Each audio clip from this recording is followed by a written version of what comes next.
Failure is a part of the learning process, right? What's the risk of failure? What, you'll be embarrassed, or risk of failure? How do you distinguish failure from learning? To get past it, you gotta go through it.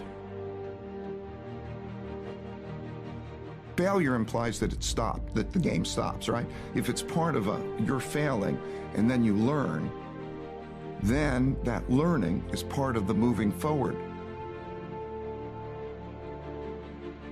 To get past your failure, that failure in your life, you got to go through it. You can't go around your failure. You can't go over your failure. You can't go under your failure. You can't ignore your failure. You need to grieve the failure.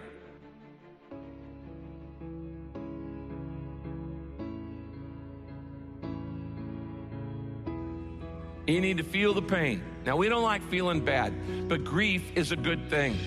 Grief is the way we get through the failure, and grief is the way we learn the lessons.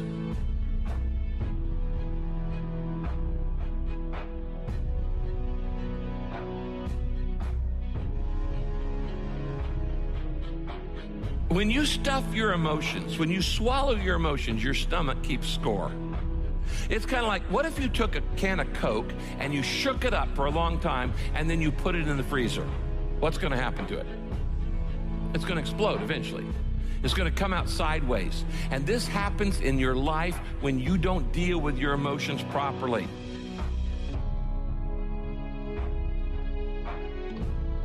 You don't minimize it. You don't rush to feel better. To get past your failure, you've got to go through the failure.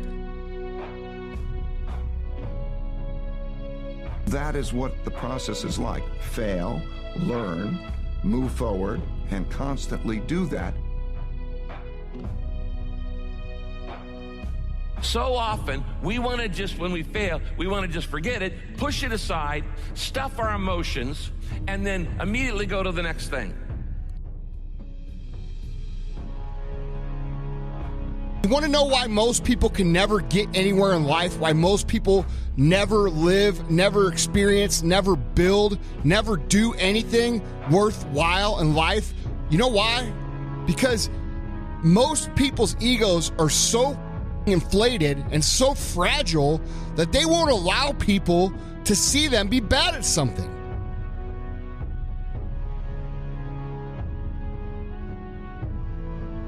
You know, and my mentality is like, I have a I don't lose mentality. And that's with anything. That's not just like, say, a sporting event or whatever. That's just life, right? Because life is nonstop tests, you know what I mean? And we're always being put to the test. There's always challenges, obstacles, etc. And I literally don't accept any of that as an impediment, as a negative. It's like, good. This is going to make me stronger. You've never done something before. You expect yourself to be awesome at it. You haven't done the work. You haven't put in the time. You haven't put in the study hours. You haven't had the experience, but you expect to be good. And because you expect to be good, but you know you're not going to be good, you don't do anything. People are going to laugh at you. People are going to point at you. People are going to make fun of you. But if you understand that losing and getting laughed at and all these things, and you understand how to use those things to improve and get better, you're going to have the last laugh.